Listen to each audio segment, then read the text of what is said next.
Okay, so today we have Mark Anslow from Care Planner.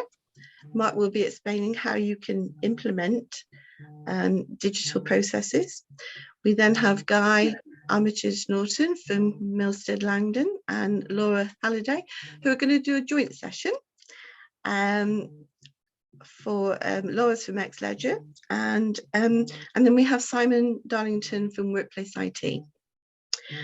And at the very end, if we have time, I've got a very short video from a company called Nourish, who were not able to join us today, but we just wanted to give them the opportunity.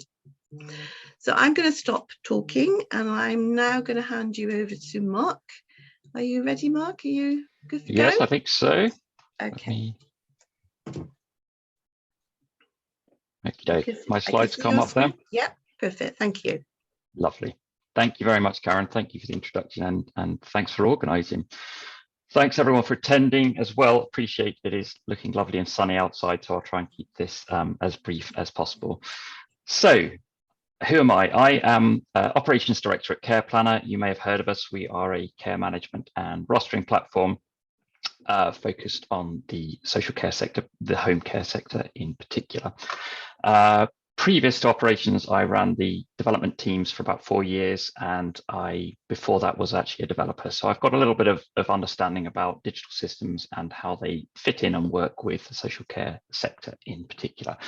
So given my background, why on earth am I giving a talk titled "The Last Thing You Should Be Worrying About is Digital Transformation"?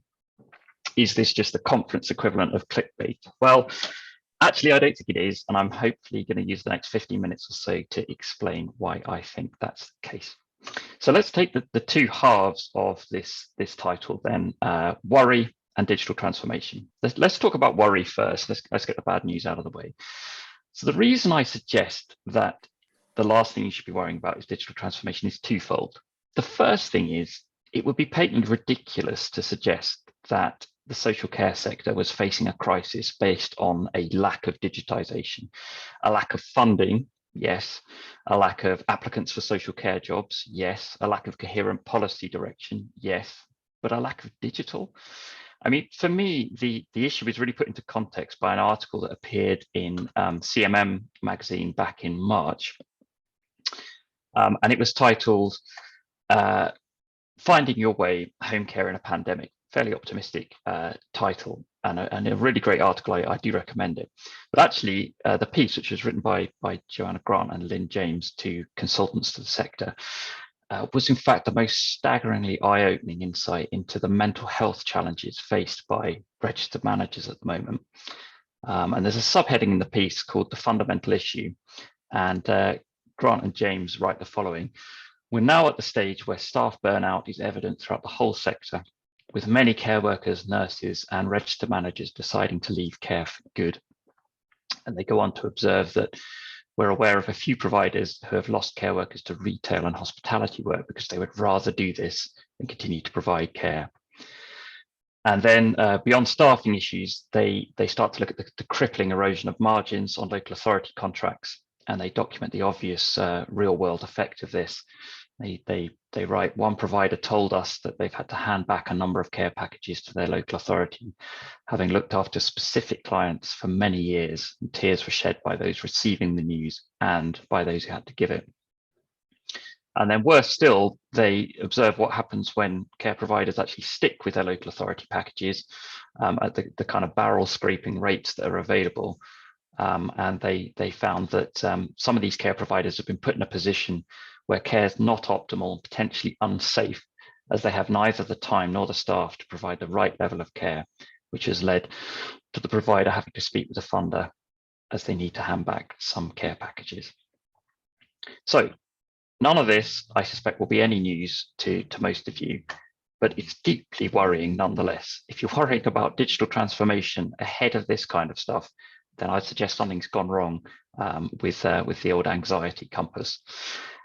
But in all seriousness, I wanted to reiterate this stuff. I wanted to go over, the really serious issues that face the sector, because, and I believe this is crucial, that none of these were caused by an undigitally transformed sector. These are external issues which really do not touch on the digital. And I think for Sajid Javid and other politicians to stand up and pretend that the fundamental problem with social care is it's not digital enough is pretty disingenuous.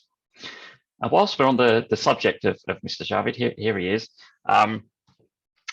Let's take a look at this now famous speech that he gave, where now at the Health and Social Care, the Health Service Journal's Digital Transformation Summit, where he gave a speech mentioning a very famous figure. Now, he then repeated it at the Care England speech about a month later, and he said the following: I want to see a particular focus on social care where around 40% of providers are still grappling entirely with paper-based records.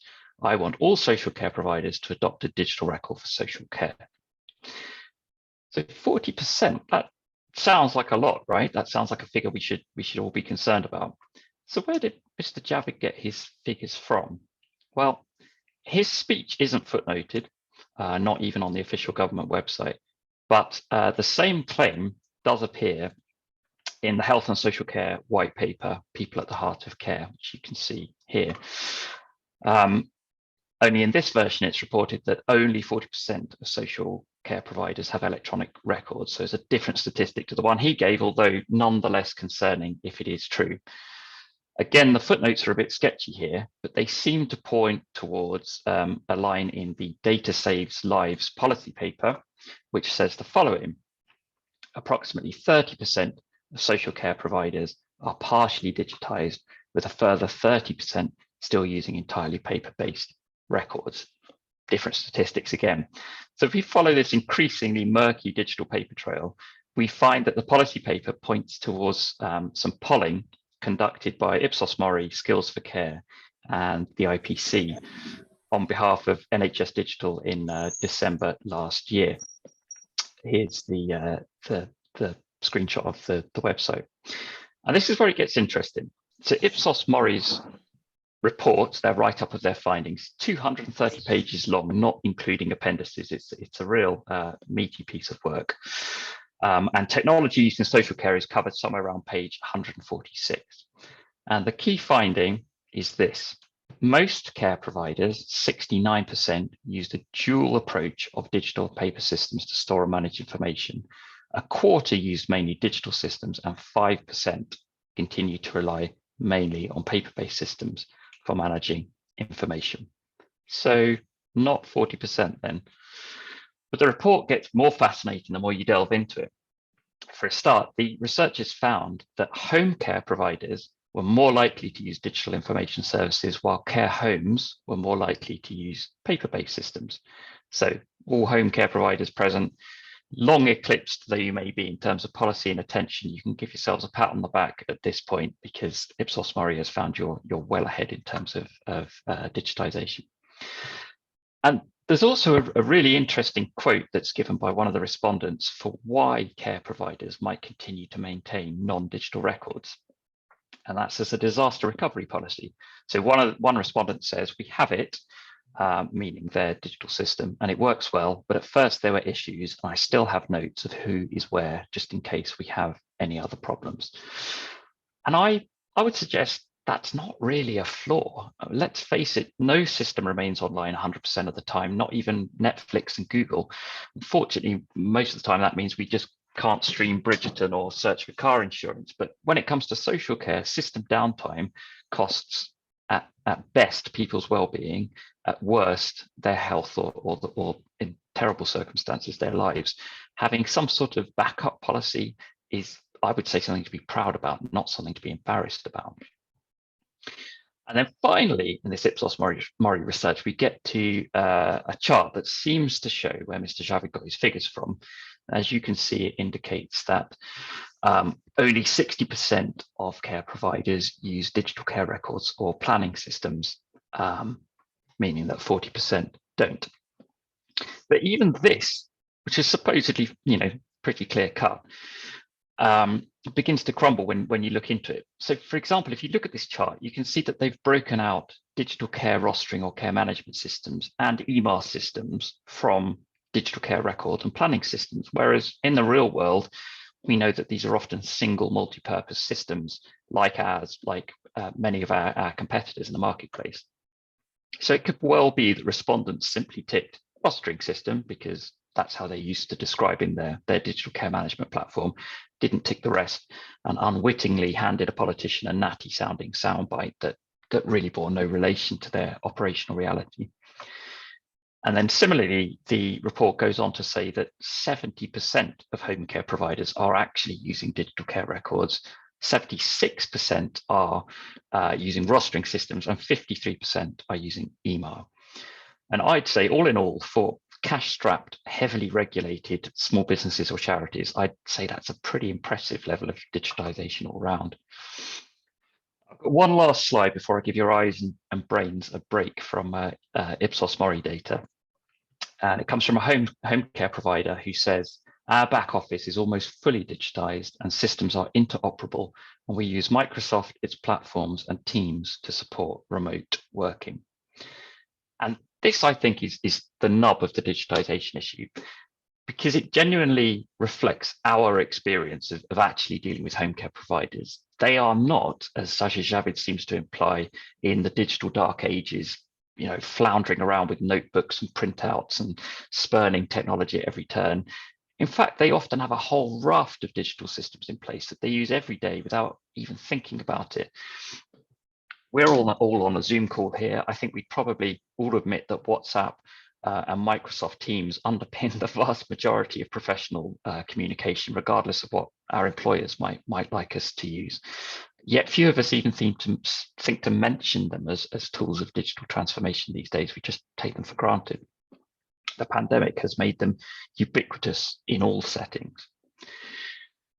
So I hope I've managed to suggest that the social care sector and the home care sector in particular actually has a real appetite for digital and is making great and growing use of the tools that are actually available. So let's take a look at the second part of my somewhat inflammatory talk title, the phrase digital transformation itself. Does anyone have any idea where it comes from?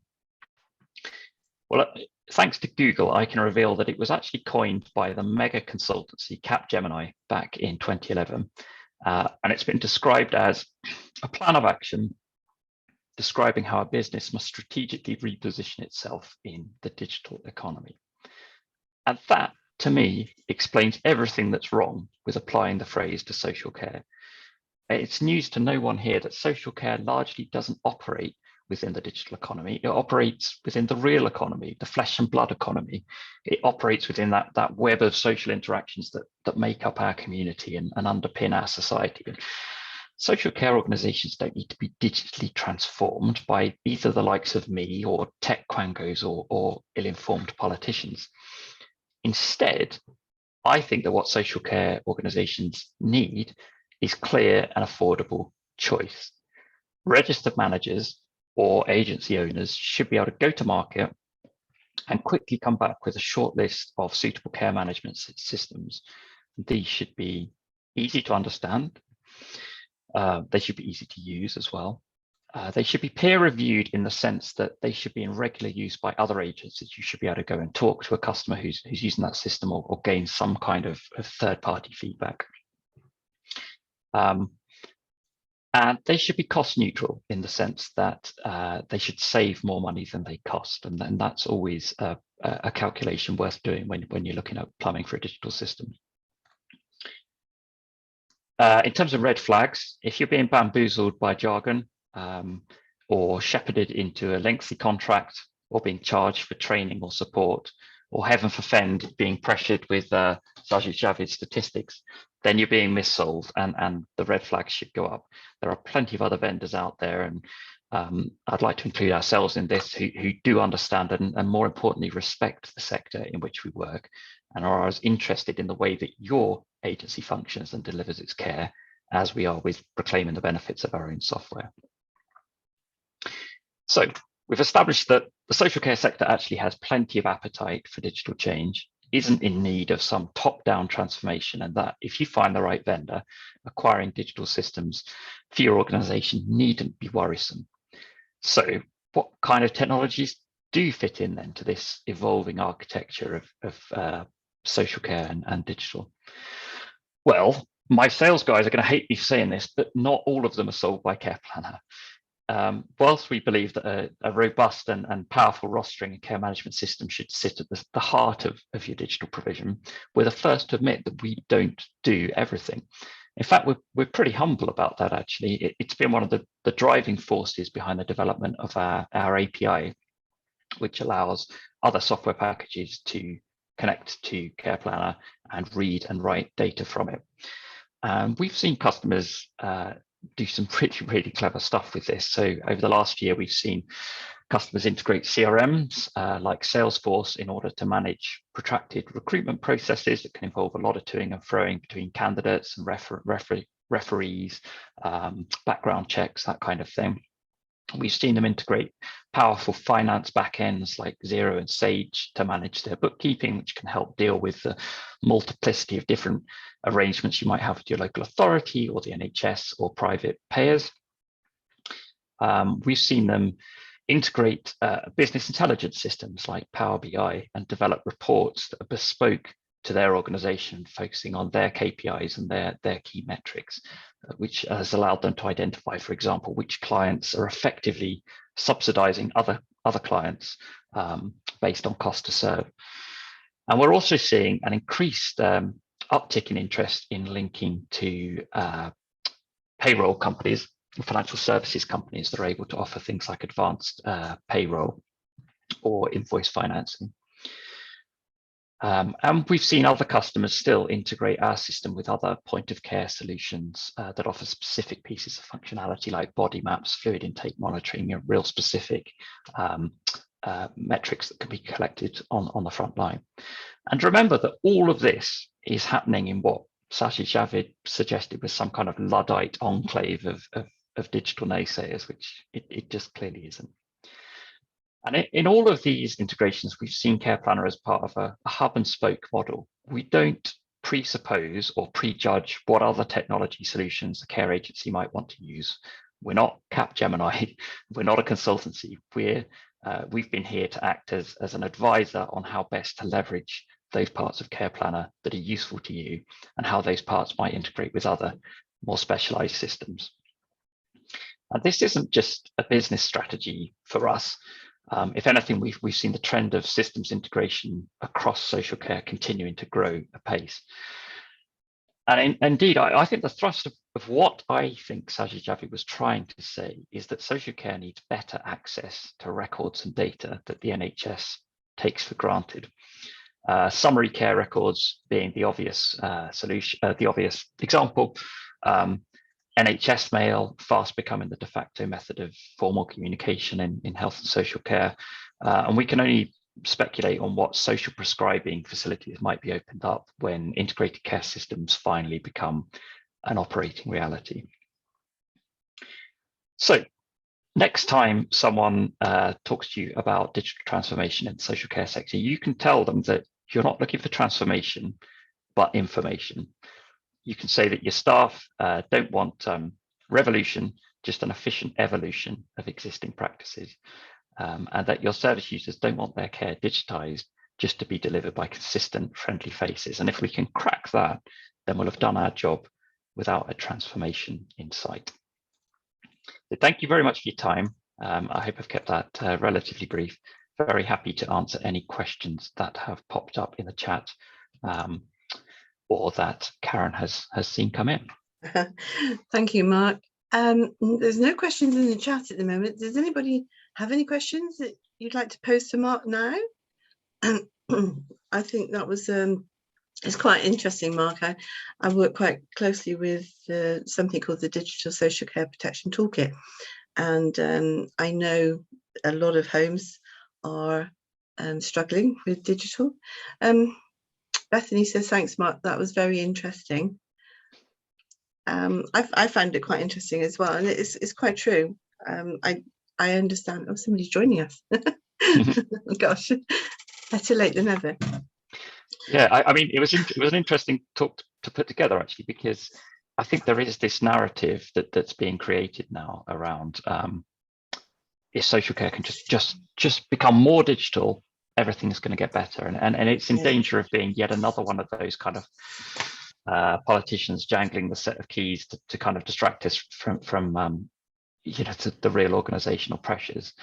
I agree. But at the same time, I'm not trying to make out that digital has no part to play in this, and anything that can increase the efficiency of back-end systems is to be welcomed. And it's about finding that balance, I think. I think what the last couple of years has done is actually brought it to light that we use digital, like you quite rightly say, we use it without realizing we do. So but thank you very much, Mark. That was quite interesting, and it's an eye-opener. I was surprised actually that you say 5% still only use a paper trail. I would have thought it was slightly higher than that, but anyway, right, we're going to move on now to. Oh, sorry, we have one question that's popped in from. Oh yeah, just come in. Samuel James. Sorry. I'll be working on being part of the assured suppliers list. Yes, we are. As you can imagine, there are a series of hoops to jump through to get on that list. Also, the list initially was focused on digital care records providers, which is part of what we do, but it's not a key part of our provision. So we mainly focused on rostering and finance. So it's been a little bit more complicated for us to address how we pitch Care Planner on there, but yes, it's certainly part of our plan. I can vouch for the fact that people don't really know what they need until they start using a care plan system, and until they've actually they've sort of, it's like everything, you don't know until you've been playing with it, is it really? So it's there's the market out there is quite wide. Okay, well, if we don't have any more questions, I mean, I don't know, Mark, are you going to hang around? Are you going to? I'm going to hang around. Yeah, I will be here. Because, I'll probably mute myself. If somebody's got a question that they think of later, maybe we can sort of deal with that as we go. Right, so it gives me pleasure to introduce you to Guy and Laura. Guy's from Milsted Langdon and Laura's from Xledger. They're going to do a joint session, I understand. So, and they're going to give you advice on how to deal with your finance through IT. So over to you then.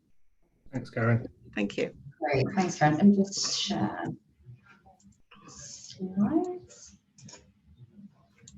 So the backdrop to this, I'm one of the corporate partners for Care and Support West. I'm one of the audit partners at Milsted Langdon, which is a regional accountancy firm. And I'm delighted to be joined by Laura and Jennifer.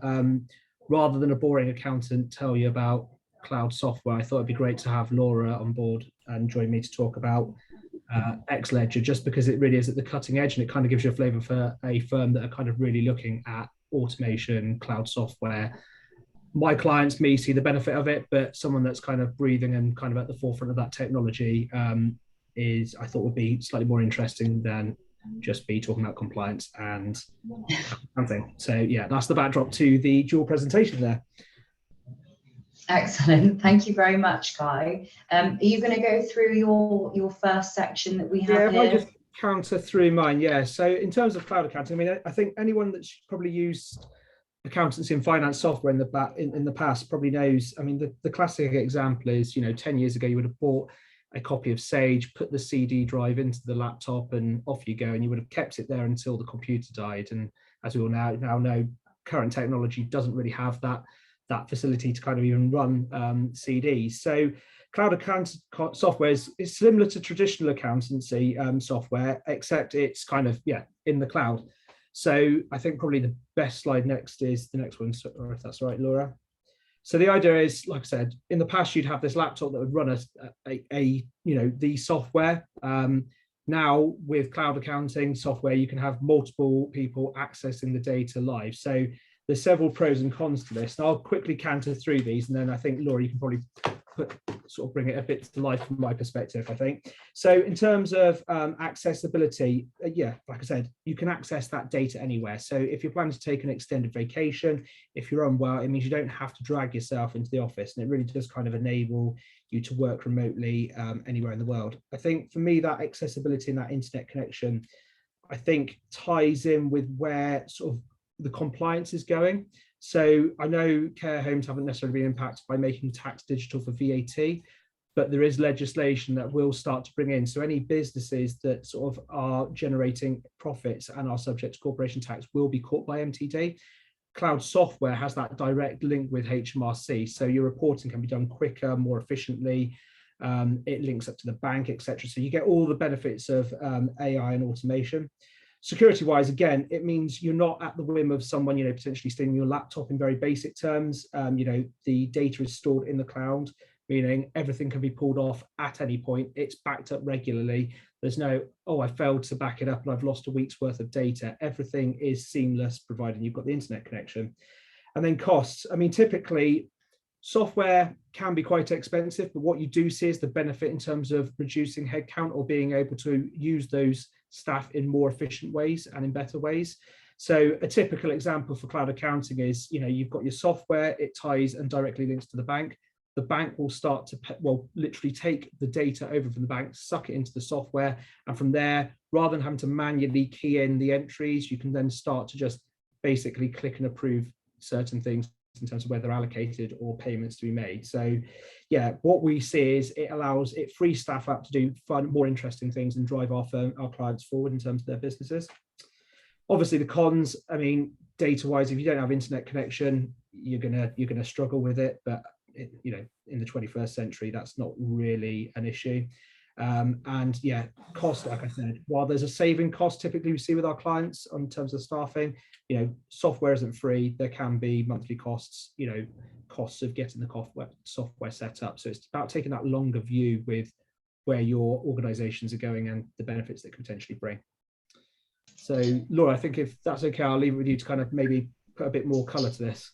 Yeah, absolutely. So we're going to delve into that anyway. And also one of the things to also mention with regards to costs and things like that. So when you're looking at cloud solutions, they're usually based on a SaaS model. So that's based like per employee per month. So it's a case that it isn't something where, as opposed to on-premise, where you'd have to buy the licenses up front. This is something which is going to be staggered over time as part of it. So I'm going to move on to the slides that we've provided because we sort of delve down a little bit further into those areas. Now, I've got Jennifer's also with me, so it's a bit of background. So I'm one of the business development managers here at Xledger, and rather than looking at it necessarily from a sales perspective, what we thought we would do is introduce Jen as part of this as our solutions manager so that she can go through it in a little bit more technical detail. And if you have any questions or anything as part of it as well, then that's great, obviously, that we can look to run through those. Okay, so just to move on then, so as to mention sort of why we're here. So Xledger offers a cloud-based finance software, and we work with accountancy firms like Milsted Langdon to utilize our solution for their customer base. But then we also use our solution directly with businesses as well. So we're actually based within the Southwest, so we're based in Bristol where I am today. So you may have heard of us. Now, as part of that, some of the reasons what we're doing at the moment is with regards to promotional work that we have for things like Bristol Sport. So we're main sponsors of the Flyers basketball, Bristol City football, and then also the Bristol Bears. We also have, in addition to that, you can see here, so I've got my screen here, you can see it. So you've got the hot air balloon, so you might actually see us literally in the cloud soon as well. It's my role within the business to build our portfolio, so it's ongoing within the care sector, and we mainly focus on mid to large care homes. So these are homes that are looking to scale, and it could be a case that you're using it from your next step from a solution like Sage, QuickBooks, or Xero, and even Mark mentioned you had those on the slides earlier. One of the things that we pride ourselves on as well is that we actually have a consultative approach as part of it. So it isn't just a case that we would be looking to pick your system up and drop it into our solution. All of our consultants are accountants, so it means that they understand what it is that you're looking to achieve, and not just necessarily now with regards to your digital transformation. It's obviously looking at what you have currently and then what it is that you're looking for in the future as part of that as well. So when speaking and going out and speaking to customers or prospects in relation to their challenges within the sector, so these are the common areas that are sort of picked up when obviously looking to make that investment for a new system. So one of the key areas that we have is around staff retention. So since the pandemic, we've seen that the churn rates are quite high, and it's really vital to keep those key members of staff. We also see it, and sort of following on from Mark's discussion with regards to manual processes, a lot of the processes are being carried out manually that we can see, and that's quite a timely exercise, and there's a cost associated to it. And also as part of it as well, it can sort of incur human error as part of it as well. We've also got it on the analytical side. So these are one of the challenges that we see quite commonly is with regards to things like reporting. So if you're looking to share any information, for example, with things like key stakeholders, once that information is pulled down, it's actually outdated, and then it's not drillable as part of it as well. We also have discussions so in relation to scaling businesses. So we're also seeing quite a lot where businesses are looking to scale now through acquisition. So rather than just setting up a new home, so it's a case that they're looking to set someone up who's actually already sort of operationally sound. And then also as part of that, they might be looking to scale to potentially have things like different plans for selling and parts or so on. So another one that we see is with regards to the complex billing. So if you've got a particular resident who's got multiple billing streams as part of it, maybe it could be through insurance, as a section of it's going to be paid from themselves, the complexity that sort of sits around those areas. And then also data not being transferred through integrations as well. So as part of it, so not having that sort of the streamlined process as part of it. And we've got a note here to say a modern finance system can counteract the biggest challenges facing your home. So what we're going to do now is Jen's going to sort of delve into the benefits of the system. So Jen, did you want to take over the screen or? Yeah. Yes, hopefully I'm doing that now. Yeah, perfect. Brilliant. Okay, so hi everyone. Yeah, I'm Jen Sims, the solution manager here at Xledger. Joined Xledger about 3 years ago as an implementation consultant, and really enjoyed working with clients on their journey to becoming live on the system. More recently, now I work with prospective clients, digging into what exactly it is that they're looking for and mirroring our solution onto their needs. So now I'm going to take you through the 5 benefits of adopting a cloud-based system. The first one being, of course, the ability to retain your team and keep the skills in-house, which, as Laura mentioned, is very key, especially in such turbulent times. So with cloud technology, this really promotes the flexible working environment that many people are desiring these days. This provides access to key documents and data that you can access anytime and anywhere. Your team can become more empowered and engaged with on-the-go business processing. Without having cloud, what you might be finding is that the IT infrastructure is stressed with costly VPNs and the need to support geographically dispersed staff. And with that, hardware challenges often arise. Cloud technology eliminates this stress. As Guy mentioned, all that is required is an internet connection, and there you have instant access to your cloud-based systems, location agnostic. However, what we're experiencing, particularly in the care sector, is that cloud is not enough. And if you look to automation combined with cloud, then you can really build a resilient environment. So next up, talking about building that environment, what we always suggest is to build a robust and cloud-based tech stack that integrates core business products like Care Planner into the cloud-based finance system.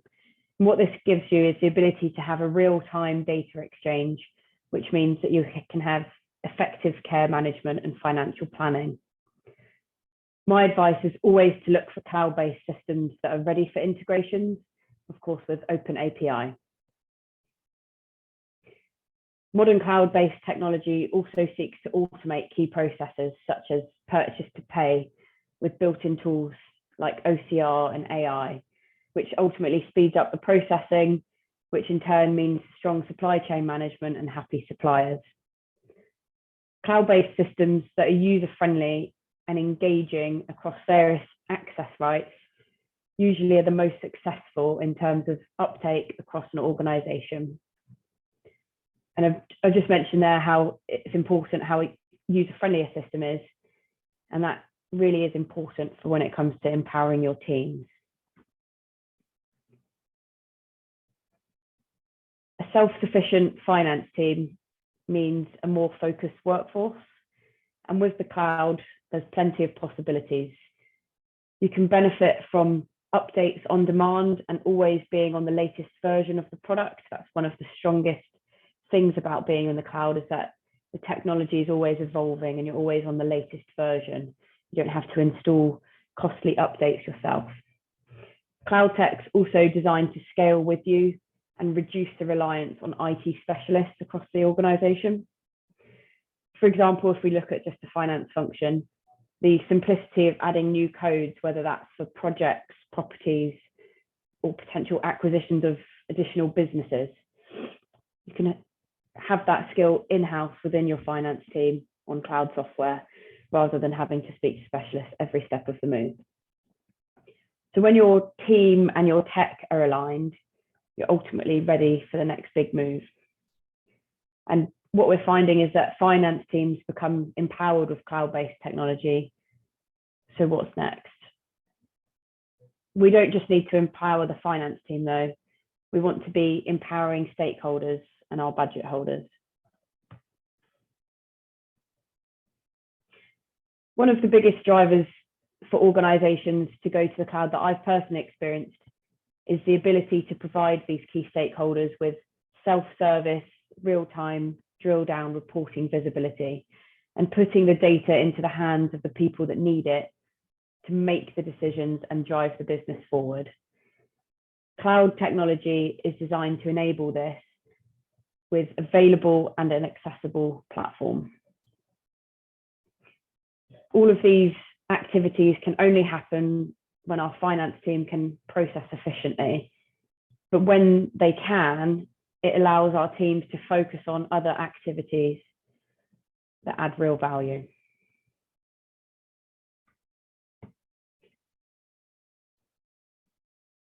The transaction processing team can then spend more time on the human touch, the interactions with stakeholders, because all of the processing is more efficient. Management accountants or business partners' jobs become more analytical, more focused on interpretation, extrapolation, and providing insights to be more advisory and help with those key decision making. All of these benefits link together. They have a cyclical effect, and having the right staff able to process efficiently, allow time for insight and opportunities to interact with our finance team to make the timely decisions and share knowledge and further improve the processing really helps to pull it all together. And by choosing cloud-based products that can seamlessly integrate together is a great place to start to kickstart this cycle.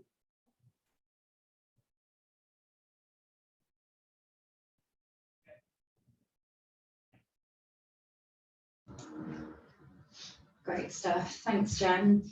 So we're just going to provide a little bit of a summary now. So there's always scope for improvement regardless of the system. So I think one of the key things is that cloud adoption means that your options are really limitless. Like we've touched on the fact you've got things like open API. So whether it's a case that you're looking to integrate in or implement a new system, there are different options in comparison with VC that you have it where you can integrate with other solutions as well. Modern finance system will help you meet your opportunities. So this is really key. By adopting cloud functionality, we've touched on the areas that it can support you with: automation, so streamlining processes, saving you money and time, insight, getting that vital information with regards to analytics and having confidence in numbers, and then also the scalability aspects and allowing you to grow your business. Times have changed as well, so we've also sort of touched on this as part of it. So technology can integrate with care systems smoothly. I think that's evident from what's been discussed today, and we've also referenced for the API. And finally, we have as well, don't settle on what you have. We've all been, especially through the pandemic, and especially for the care sector, that it's been like such a turbulent time, and it probably doesn't seem like there's any right time to implement a new system. But the benefits of adopting cloud technology is it means that integrations and implementations, not API, have run a lot smoother now. So it's a lot more efficient than as it once seemed through an on-premise sort of setup. Okay. Guy, have you got anything else that you'd like to add? No, not at all. Obviously, from my perspective, I can genuinely say that we are seeing these sort of these improvements in technology making a massive difference to our clients. So happy to stay on at the end or pass on contact details if anyone wants to discuss it, because it really is quite revolutionary in terms of freeing up staff to help out along the wider organisation. So yeah. Thank you very much. That was a really interesting, well, for me, a really interesting presentation.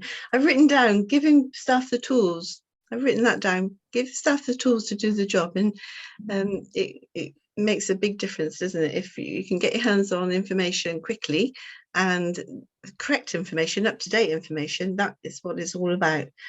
And what's going through my mind while I'm listening to everybody is, aren't we lucky to have specialists on available to help? Because in the care sector, and I say this quite often, people join care, they're not IT gurus, they're not people who are their understanding is limited to, everybody uses an iPhone or uses a laptop or can send an email, but it's knowing what is available. So thank you very much for that presentation. I don't think there's anything in the chat, any questions in the chat. We have got somebody waiting to come in, but I don't think we've got any questions. Is there anybody who would like to ask any questions at the moment? If not, then I'll say thank you to Guy, Laura and Jennifer. Thank you. And I'm now going to pass you over to Simon. Simon's going to give you advice on how to improve efficiency in the workplace. So, Simon, okay, thank you. Thank you very much. Good morning, everybody. So, yeah, thank you for coming. So, we come out, obviously, great presentations earlier on. We come out from the other end of this. So, you obviously require software to make your business more efficient, but you need something to put it on, you need something to run it on. So WorkplaceIT is very much about the underlying infrastructure. So whether it's the computer you use or the laptop or the tablet or the network or the Wi-Fi or whatever that's where we come. So if I can get this to move, why is it not going? Right, so just a quick intro. So I'm Simon Darlington. I'm a director and co-founder of WorkplaceIT. So obviously these slides will get shared, so please, my contact details are on there. What I want to talk about within the context of the things that the areas that we are asked every day about at the moment, and those three areas are Microsoft BI and business intelligence. So, going back to what Mark said at the very beginning of this is getting information out of your systems absolutely critical. So I'm going to give you a real life example of how we've done that for a client. Choosing the right software package for your digital transformation. So again, a little bit reflective on what Mark and Laura were talking about earlier on, but just how we get involved and some of the things we see that might just help a little bit. And last but not least, managing IT spread. So at the moment, we see every care home getting more and more kit, more and more computers, more and more laptops, tablets. How do you manage all of that? I'll try and do it very quickly. I'll try not to talk techie. The slides have got probably more words in it than I'm going to talk about, but they are available to you later, so hopefully they'll give some context to it all. So just a very quick overview of us, because not everybody would have heard of WorkplaceIT, but we are, we're a fairly young company. We're about 3 years old now. We only focus in the health and social care group, social care sector. So we've got a lot of care home groups, residential, domiciliary, assisted living, hospices, private clinics, that sort of thing. 26 employees. We're based in Taunton, in Somerset, which is our head office, but we've also got an office in King's Lynn, Norfolk, which is where I'm sat today. It's not my dining room table. If anybody's looking, thinking, wow, that's a big dining room table, that's not mine. And we've got an office up in Liverpool, but we've also got quite a few people who are based across the UK working from home. Our proposition, our go-to-market is, if you like, is IT outsourcing. So, support, whether it's support for your desktops, support for your servers, etc., support for your own IT teams, provisioning, managing licensing, 365 licensing, I'll touch on a little bit later on. There's lots and lots of that going on out there at the minute. Fulfillment, making sure your kit gets to the right place at the right time, and when you've got leavers, it leaves the right place, gets refurbished. And a big thing that we see in every tender that you guys go after, every DSPT form that we fill in, is remote monitoring and management, making sure that we know what's going on with your systems at all times. So we're only about 2.5 million at the minute. We're not a massive business. As Mark said earlier on, we're not a Capgemini or a big firm. We're a nice small business. But we are growing. We aim to be about 10 million in the next sort of 2-3 years. So we'll go through that later on. These are the sort of people we work with, just to sort of bring it to life. So Natara Home Care, I think you guys will all probably know as part of this. So we look after all of their care homes, their head office, and we provide support solutions. People like healthcare home groups, they're a very southern-based organisation, 49 care homes, 15 domiciliary offices. Potens is up in Liverpool. So they're quite big clients for us. And then, sort of scaling it down a bit, Crocus Care down in South Devon, just 3 residential homes. CS Healthcare is a very acquisitive, growing care home group in Newbury. And the sort of, I hate to say it, but the sort of lower end of our client base, the care company, just a single office, 7 admins, 60 carers doing domiciliary care out of Norfolk. So we specialise in this sector. We talk your language. We understand what your pain points are. We can help with that. Our engineers are geared up to deal with that sort of thing. And, this is what we do. So, and we can do it from the smallest single office up to big groups nationally. So just moving on to the very first thing that we get asked about all the time is Power BI. So Power BI is a Microsoft product, as the name says, and it's something that if you guys are using Microsoft Office, it comes with all of the upper end of your Microsoft Office packages, but it's also available as a product that you can buy. It's about £7.50 per month per user. And basically what it is designed to do is to interrogate data sources. So it will look at pretty much any data source that is out there, gives you granular access to that database, produces very powerful dashboards, very powerful reporting. And then when you've got all that, drill down capabilities. And it's incredibly customizable. And what I really want to kind of do is bring this to life a little bit. So for when you get the slides later on, but I won't touch on them now because it will go all over the place. But we were asked by a client to implement Power BI for a particular issue that they had. So anybody who runs a care home has to report reviews, etc., back to the care home review website. And if you've ever been on the care home review website, you'll know that it's a little bit like TripAdvisor. It's just a long list of your care homes and feedback that you've got and your responses, etc. And it's quite hard to actually break down what it is and what it says and all the rest of it. So we were asked to use Power BI to interrogate that online care home review site. And we basically pulled the data for this care. This is Glen Home, they're based up in Windsor. They've got 17 care homes. So we were asked to pull the data and start reviewing it. And you can see from this it's a busy old looking slide, but we'll sort of justify a little bit more in a minute. But basically, you can see that we decided that we were going to set some average scores across the board for everything. And then we were going to break it down by reviews based on activities, care and support, cleanliness, food management, etc., etc. So we started to drill this down. Now, we set scores, so it was our scores. So we said 5 is kind of the maximum, and 4.7 was I want to start looking at this. So we can see that overall, across all 17 homes, they've got a 4.9 average score. But we pulled this from straight web data that we were able to access. So you get this kind of dashboard summary, which is available to you anytime. And then the way they wanted to set up is we could pick words out. So if we saw a word in here that said unhappy, we could click on it, drill down, and we could find out what that particular review is all about.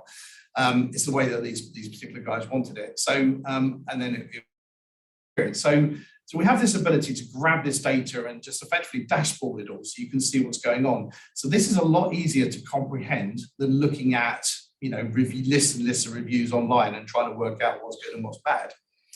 What we then did is we went a stage further and we started sort of breaking it down this way. So you could see it slightly differently. So you could then see per home exactly what the average scores were. So, this made it quite easy. So bear in mind, we set 5 as being the optimum and 4.7 being the warning. If we take food and drink, for example, we can look at Glen Home, we can look at Holdingham Grange and go, overall, the ratings that are coming from the public is only 4.7 about the food. Now, bear in mind that rating doesn't necessarily come from a resident, it can come from a family member visiting, looking at the food, going, didn't think much of that, or it's a bit sloppy or whatever. So it still wasn't a bad reviews level, but that's where we set it. Whereas if we look at, Bispham Gardens, sorry, forgive me, can't even pronounce it, it's a 5, so we're top of the range there. And oddly, it also showed me that we're getting absolutely no reviews for home court. Nobody's reviewing anything at all. So, that raises a flag as to why we're doing that. So we've got a couple of things in here. So we can start analysing this now and going, well, actually, what is this home doing that this home isn't doing with the food? And, again, same thing here with Vera James. And why is this not getting any reviews? We can then add other stuff on here, so we can look at where these reviews came from. We can look at how it was broken down, son, daughter, partner, residential, etc. Feedback, sentiment, etc. So you begin to get the picture that just by using a product that's available either within your Microsoft package that you already have, or by spending £7.50 and interrogating data, we can immediately get some incredibly powerful data out. That helps us to understand. And this was just one thing that this particular care group asked us to do. We then had a final slide on there, which kind of sort of summarized it a little bit easier. So it brought all the data together. So again, it's still a list, a little bit like TripAdvisor, same sort of thing, but it just made it a little bit easier to actually read and work through as guys were concerned. This was a godsend as far as this organization was concerned, because they were looking at that, trying to work out, okay, well, what does Power BI do for us? And this was just one thing that was just incredibly powerful for them to try and analyze where they were getting good reviews, bad reviews. So we then went on to sort of look at other areas of the business. And one of the things is the famous linked spreadsheets. And we all have them, we all use them. And even as an IT expert myself, I use a lot of spreadsheets. And we found out that they had 1,200 linked Excel spreadsheets across the organization. Now, there was absolutely no way in the world we could interrogate those spreadsheets and work out which ones were productive, which ones were useful, etc. But what we also found out is they had 5 board members, and those 5 board members each took 1 day each to produce their board reports each month. So what we basically did is we used Power BI to interrogate those spreadsheets. We built department templates. So obviously, when you've obviously got operations and you've got care and you've got your different organizations, different departments, we built templates for them. And we ran these Power BI reports and they basically went live in minutes. So those reports now run real time. They are completely end user customizable, and they basically saved 5 days per month of board members' time. Now, for confidentiality basis, I can't show you those spreadsheets. But the fact is this £7.50 a month product that comes with your Microsoft licensing has saved 5 days of board members' time in producing reports, which means, I watch them, I'd sit with them and they go, can't we meet with you tomorrow, Simon, because I've got to produce my board meetings information.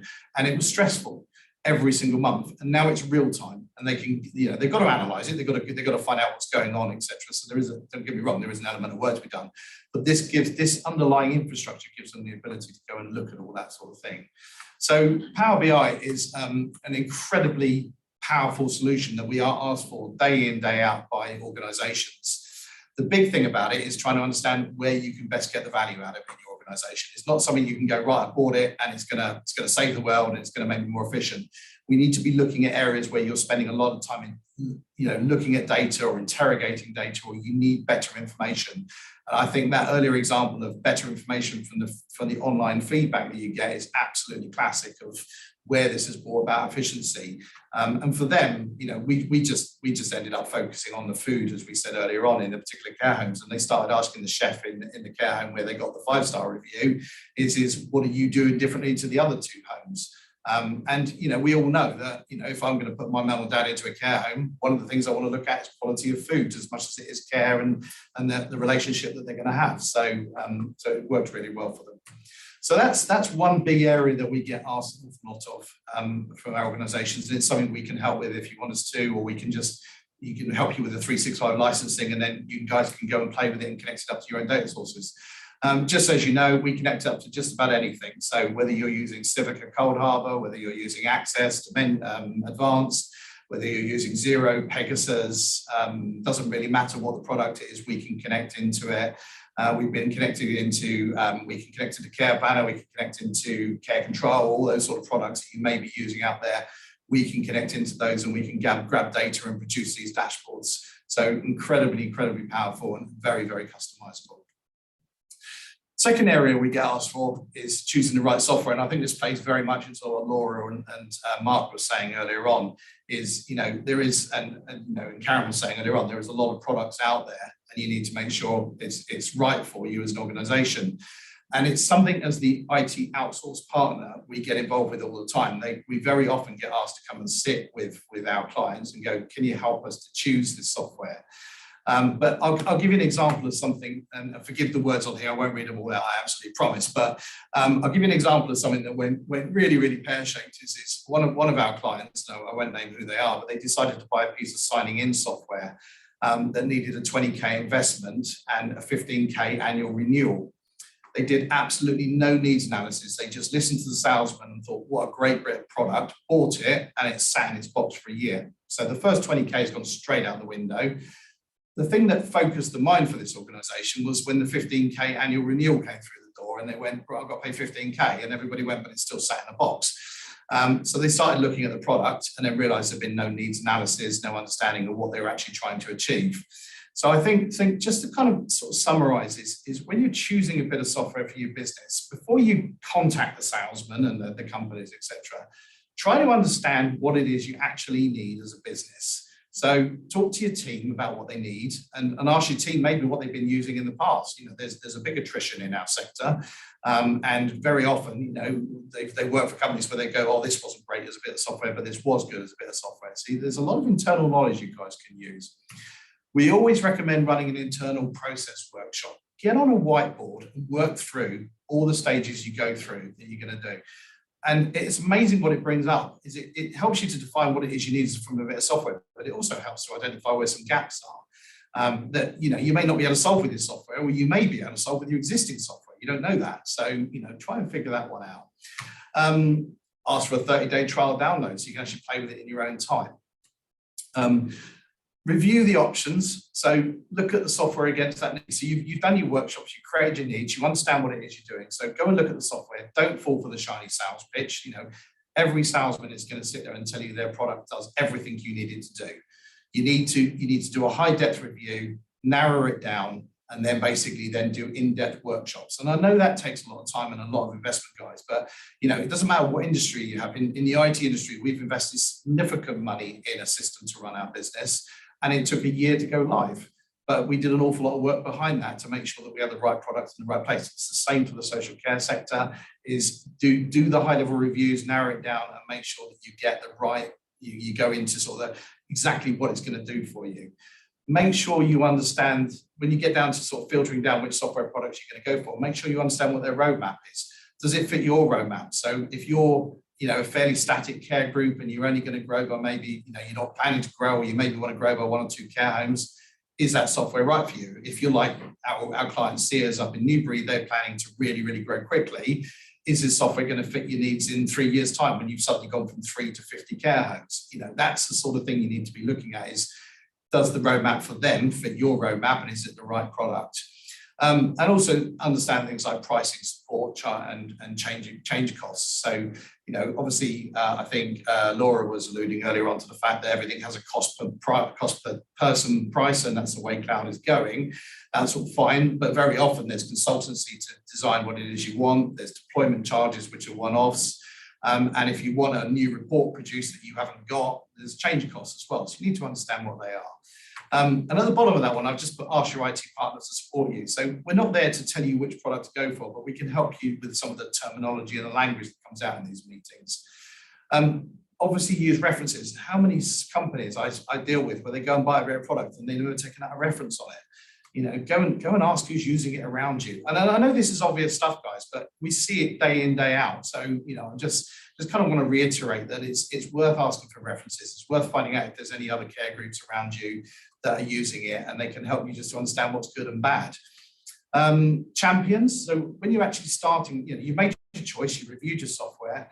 The next is things like champions in your business. So one of the mistakes we made as an IT organization was we all thought we knew what software we needed, so we just went ahead and installed it.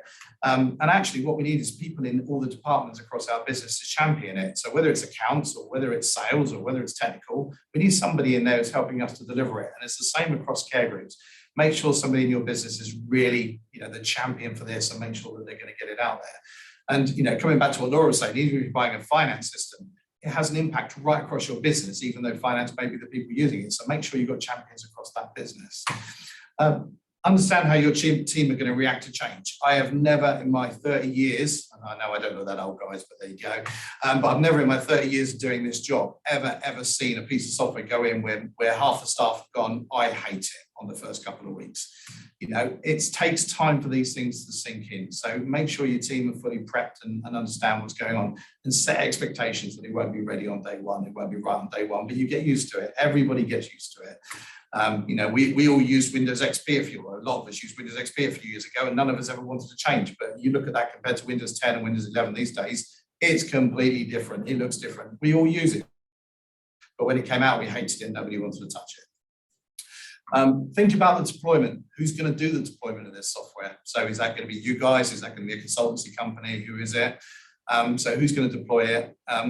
Think about if your current IT is fit for purpose. And this is where we really come in, is we can look at your IT and go, you know, your computers, guys, are 6-7 years old. They've not got enough memory. They've not got enough hard drive space. You haven't got enough bandwidth in your homes in terms of internet to actually be able to use the software properly.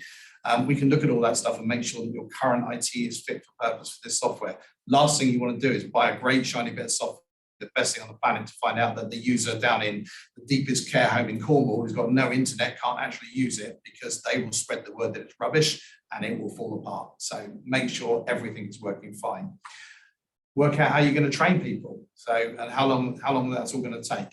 And what the impact is on your business. You know, again, you come back to people don't like change, and you need to be managing that very carefully. And the one thing I put at the very bottom of deployment there is user project manager, whether it's an internal project manager or from the software company or from your IT company. Get somebody to project manage this stuff through, because everything will slip if you don't do it. And it won't necessarily be your fault. It could be the software companies, or it could be your fault. You know, we see it an awful lot. And when we started this whole thing this morning, it's just like we all understand that we're busy and an emergency comes up and we have to go and do stuff, and projects slip as a result of it. So make sure you've got a project manager controlling it. When you go live, don't rush to go live. Accept that there's going to be delays and set those expectations early. And understand this is just the start. So, you know, that's probably one of the biggest things people don't get is, oh, I bought this software, I've installed it and it's great, but now I need this, and now I need that, and now this end user's asking for this, and this end user's asking for that. This is going to be an evolving thing, and particularly with cloud, and it's one of the massive benefits of cloud is you can add on or you can change, and you can keep growing as much as you want to do. So just understand that, you know, this is the beginning of the journey. The software is in, it's working, but you're going to start adding stuff onto it to make it even better for your business as you learn more about it. And some of that will be free, and some of it will have cost implications. But you know, budget for it and understand that you're on that journey. So that's just, you know, I'll come back to where I started outside. I know I'm teaching you to suck eggs. I know it kind of seems like common sense, but we see this day in, day out. You know, the number of times our help desk will get a call from one of our clients going, we bought a bit of software, can you install it? And we're like, well, where did that come from? Oh, well, the salesman sold it to us last month. It looked really good. And I'm not exaggerating, that's exactly what happens. And we have to really pull them back and go, right, okay, why, when, how, what are we doing, all the rest of it. So it's a big thing for us. Last but not least, just making sure I'm all right on time. Yeah, I'm okay for a second. Managing the spread of IT. So this is the thing that everybody complains to us about as an IT company is I've got IT all over the place and it's just getting bigger and bigger and spreading. So I think more and more IT is creeping into the care business. So whether it's computers, laptops, tablets, phones, TVs, the whole thing about it. So we as a business see, the care groups are trying to control budgets, which is fantastic. But of course, as a result of it, not everybody's getting a computer. So we're seeing a lot of sharing of computers, and we need to make sure that that's being dealt with. We see people swapping USB drives. So we actually saw a carer trying to do a care plan, couldn't get on a computer. So they basically pulled the care plan template onto a USB stick, moved it across to another very, very old computer that was sat in a corner that should never have been used. It was something completely obscure, stuck a USB stick in, started using it. Massive security risk, not only just because they're using it on a slow computer in a corner somewhere, but now we've got a care plan on a USB stick with absolutely no control on it. We've seen carers club together and buy laptops from PC World. They don't go and buy a business laptop, they go and buy the cheapest one they can find, quite rightly so, with Windows 10 Home on it and no warranties, and it'll be slow and horrible. They're bringing it into the business. We see donated computers from residents who stopped using them, have upgraded. We've seen people bringing in personal devices and data on mobile phones, etc. Massive cybersecurity risks, absolutely no control. We need to control this sort of spread of computers coming into your care organisations. It also has an excessive, unneeded base of 365 licenses. So most of us are using Microsoft 365 or Google to run sort of Office and email and that sort of thing for our business. And you need licenses every time you have a computer, and every time a computer goes live and needs that license, that's an additional cost. So where people are dealing with us from an IT perspective, we are creating standardization per user and per location. So we will say that a manager will have this type of laptop and these systems, and a deputy will have this, and a receptionist will have that, and a carer will have this. And we obviously have things like educational type computers as well for e-learning and that type of stuff. And they all have different setups, but they're all standardized. And then we have a standardization per location. So one of our groups is actually, they're trying to bring in a system where they're saying, if we've got X number of if we've got X number of beds, that should reflect X number of staff, which then reflects X number of computers. And when they're being asked for an extra computer beyond that, it kind of raises a flag. So we're trying to keep everything standardized, and we use a product called Microsoft Intune to do that. It's a Microsoft product. I won't go into the details. But again, it's part of, if you're using Microsoft Office already, it's probably part of the suite of products that you guys already have. So you can create that standardization so that you know if your new user starts, that's easy. We can just apply the right profile to that user, and it's locked down, and we know that there's no other computer out there that they're using. Use two-factor authentication and MFA. I know there are a lot of words if you don't understand what they mean, but we all use them today. When you go through about 3 or 4 different levels of putting passwords in, it's what we call multi-factor authentication. A lot of organizations are trying not to use it because it's incredibly complicated. And I get why in some organizations, if you're a carer sitting down at a computer for an hour, that computer, you don't necessarily want a code on your phone. A lot of people don't want to put codes on their phone to put through. If they're nowhere near a desk phone, they can't get a phone call in to give them a code. There's all sorts of reasons why it becomes quite difficult to use, but it's absolutely necessary to protect your computers. And I can tell you now, and I think most of you will know, the SPT asks for it all the time. Every tender that you get from any sort of central, local council looking to buy this, or they're looking to buy your services, they will ask for it. It's absolutely critical and becomes part of your infrastructure. It's also needed for Cyber Essentials and ISO. So if you're going to go that far, you need it there. So use web content filtering. So again, the number of care homes we walk into where they've got a router and it goes out to the internet, and I can surf any site I like. And that's fine. But the fact is, it also, you've got the issue where you can't, there's no protection. So a lot of the sites that you go to are the ones that will put the dodgy links onto your computer that then cause you issues further down the line. Web content filtering effectively allows us to centrally control and stop what sites people can go to or what types it. So we can make it obviously fairly generic. So we can say you can't go to like military sites, or you can't go to adult sites, and you can go down to granular to go, look, you're not going to go to Sainsbury's, or you're not going to go to Tesco's, depending on how you want to run your organization. We've got organisations that do block out Facebook, but then you get the argument back, well, an individual home might want to do a Facebook post about what's going on in their home today. So there's swings and roundabouts how you do it. And I alluded to it earlier on, but use remote monitoring and management. So again, it's a service that we have here, but there isn't anything IT-wise in a care home or a domiciliary office or whatever that we can't monitor 24/7. And we put flags up against it. So I'll give you a really simple classic. It's one of our organizations, we were monitoring the temperature of their computers because they had a bit of a weird office setup. And every time the temperature of a computer goes up, it will slow it down or stop it from working. So we monitored those computers in that head office. When it reached a certain temperature, it would flag us, and we'd ring them up and go, guys, you realize your computer's getting hot, can you just stop a minute or do something else? And they would say to us, yeah, we can hear the fans really going mad in the background. And it's just like, yeah, because your computer's too hot, and in a minute it's going to stop working. That sort of proactiveness is what that sort of remote monitoring does. But it also monitors for security risks.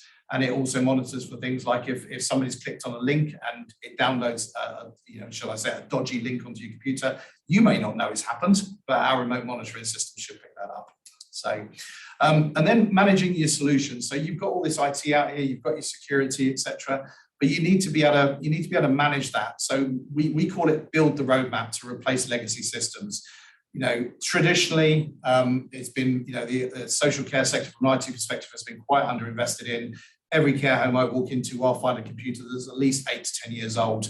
Let's have a roadmap that says we're going to replace and keep our systems up to date every 5 years. If you can't afford it, or the budget crisis or whatever, fine, we can move it down to 6. But let's at least know that we're on a roadmap to replace those computers and keep them up to date. It will keep them performing well. It keeps all the security going. It means all your operating systems are up to date, and it means you are patched and you're looked after. So manage your assets. Don't store your assets in cupboards. Again, we laugh about it all the time, and I'm sure some of my colleagues on this call will know this. But the number of times that we get a call into our help desk going, "I've got this computer, but it's not working," and we log on and go, "Well, where's it coming from?" "Well, we just pulled it out of a cupboard, and it is literally 10 years old." And we have to say to that poor person, "No." And then we have to go back through head office and we have to get authorization to get a new computer. And the poor person who's using it is upset because they can't do the work. And head office is like, why do we need to spend more money on a computer? If we're managing our assets and we're managing the roadmap and we're taking those things out of cupboards, then we can deal with that. We have a fulfillment service in the background to do that. So, if somebody leaves, we can go grab their computer, we can bring it back to our offices, we can refurbish it, make sure it's all clean, put the right profile on it when somebody replaces and we'll start to get it shipped back out again.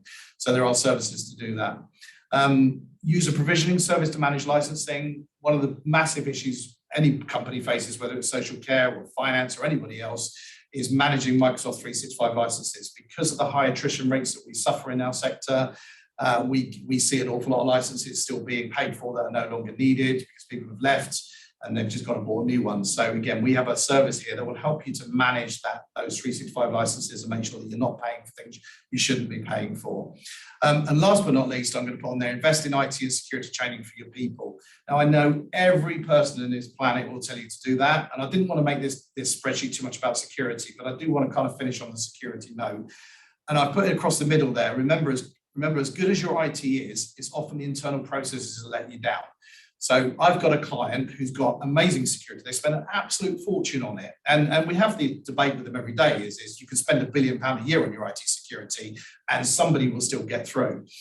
But we have still seen that client suffer with the two classic things. And this is in the last month where an invoice has been intercepted en route through the email and it's had its bank details changed. And basically, because of their internal process, nobody checked it and the wrong bank got paid. Even though when they went to pay it, the bank itself flagged up and said, this is a change of bank, they let it through. And the other one we've seen literally in the last month, and you might be sitting there going, "Cool, these are old," but we still see them, is somebody sent a spoof email to one of our clients through payroll saying, "I've changed my personal bank details, next payday, can you pay me?" And they just put it through. Didn't ring the person, didn't check, and they paid them. And these things have happened, I am not exaggerating, the last month. So as good as your IT is, as good as we manage it, if we don't train our people and get them up to date on IT and security, I'm afraid things will happen to you. All right. So, sorry, don't mean to end on a scare note, but it's one of the things that we really need to press home, guys, is training everybody. So I just put Q&A up there. So hope that was useful to people, but if anybody's got any questions, or come back to me. Thank you, Simon. My voice is going. Well, there's no questions in the chat at the moment. Does anybody have any questions? I personally find that really useful. You've echoed everything that I say to people when I'm encouraging people to complete the DSPT, which is part of another role that I have. And risk is something that is just something that is not aware. Mark's got his hands up. Mark, you're on mute. Okay. Sorry, I was just going to echo what you were saying, Karen. I think I've rarely sat through a presentation that chimes so much with my own experience as well of implementing software in the sector. I think that what Simon identified there was how important people are, and how often they're forgotten when you're kind of concocting IT strategies and software strategies and rollout strategies. That if you don't have those champions, if you don't have those project managers, and if you haven't made an effort to plan how things are going to be deployed and rolled out through an organization, it will go wrong. And it doesn't matter how good the software is. People will inevitably react against change initially. We all do. As Simon said, we all grumble about Windows 10 and Windows 11. How dare they move my start bar to the center rather than the left? That's just who we are as people, isn't it? But if you can get people on board early enough with good training, good support, and preferably those internal champions, then that's the real secret. And I thought the stuff about Power BI, it's £7.50 a month bit of software that's capable of producing dashboards like the ones that Simon said. The actual software needn't break the bank. It's actually what you do around that, the kind of skills you have on board, and the way it's implemented and rolled out in your business, which is so important. So yeah, I really enjoyed that. Thank you, Simon. Very welcome. Very welcome. I, for one, I wanted to know what Microsoft Power BI was, so now I know, and what amazing sort of data it can pull out, and it does the work for you, doesn't it? So I think it's understanding where to stop, Karen, because you start getting it into one department and another department see it and then they want it and then another department wants it. It can be incredibly addictive. So and the only cost really are getting it implemented. The cost of owning it is not expensive. So.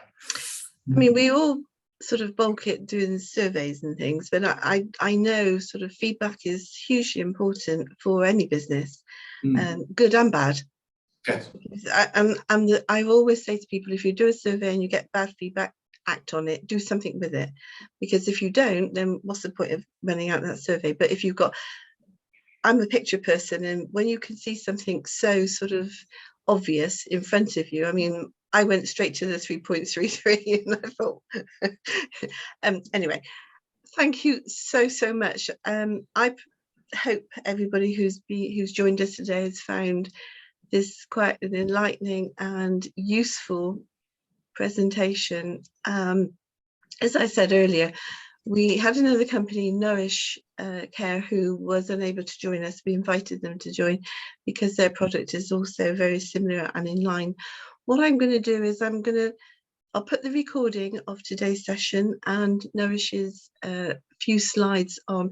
I'm not going to run the slides because I'll be perfectly honest with you, it's a lovely video, but once it's open, you can't get it closed. I'm not quite sure.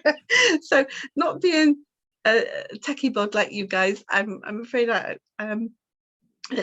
Joshua is saying thank you to everyone. It's really useful. So thank you, Joshua. It's good. Simon, do you want to stop sharing your screen for a moment? Sorry, yeah. That's great. Thank you.